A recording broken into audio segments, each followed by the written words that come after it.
Gentleman from Oklahoma, Mr. Cole is recognized for 7 minutes.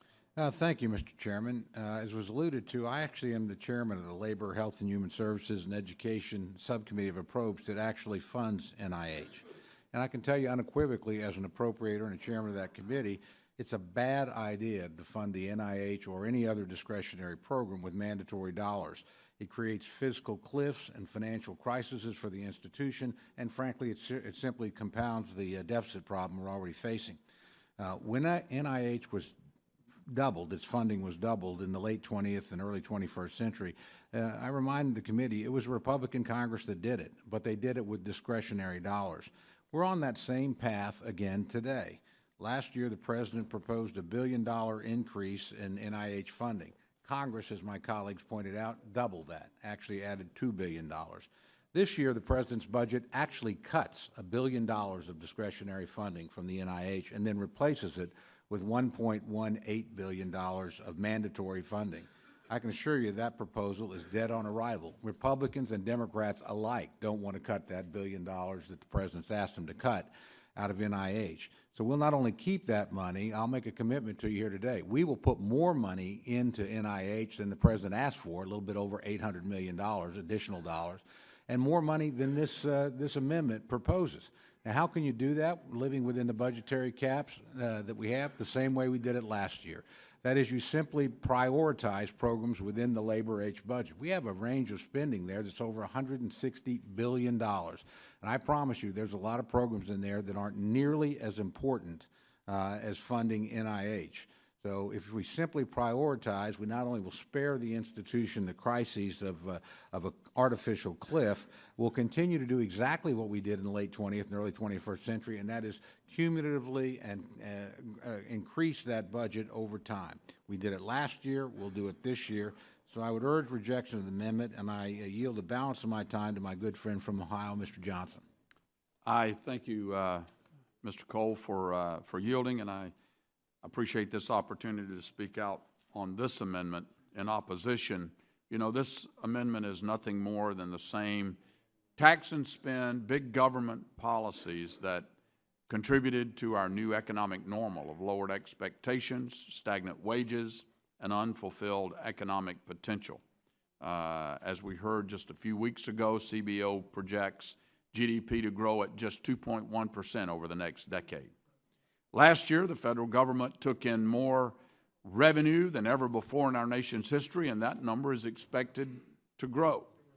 It's clear that Washington does not have a revenue problem, but a spending problem.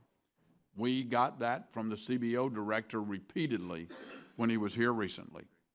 The new mandatory spending this amendment proposes would not be subject to appropriations or any congressional oversight.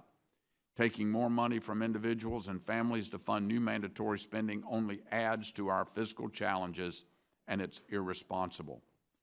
We agree with Congressman Van Hollen and our Democrat colleagues that the tax code is littered with special credits, deductions, and loopholes that sum to over $1 trillion a year. That's why we're proposing fundamental pro-growth tax reform, which involves cleaning out these tax loopholes so that tax rates can be lowered for all taxpayers. Nearly all economists believe that better designed and simple tax systems, broader base, lower rates, would encourage work, savings, and investment, leading to more jobs and greater prosperity for all. This amendment, Mr. Chairman, is another tired attempt to pick winners and losers through the tax code, something that Washington has done far too many times in the past. This budget calls for tax reform that does the opposite. Tax reform should be simple and fair for all families, among all income levels, as well as businesses who are looking to expand by hiring more workers and investing in America. I urge my colleagues to defeat this amendment, and with that, I yield back. I simply want to make the point one more time, and I appreciate my colleagues on the other side of the aisle good intentions here, because frankly this is an area that brings people together and it does not divide them. And that's true on our subcommittee. I want my friends to be aware of that. This is an area where Republicans and Democrats are working hand in hand. That's why today we both sides pledged, look, we're not going to cut a discretionary $1 billion out of NIH, which the president asked for. That was Democrats were as strongly opposed to that as Republicans were. And I can assure you, we will more than match the additional request the president made, which is roughly $800 million, about a 2.5% increase at NIH, and frankly more than this amendment proposes. Now, it's going to take some hard decisions and some heavy lifting to do that, but we did that on a bipartisan basis last year. I think we'll be able to do that again. So I would just urge us not to walk down this dangerous road of funding discretionary programs with mandatory dollars, particularly during an era of great deficits, Mr. Chairman. We can do this job without resorting to that particular technique. Yield back.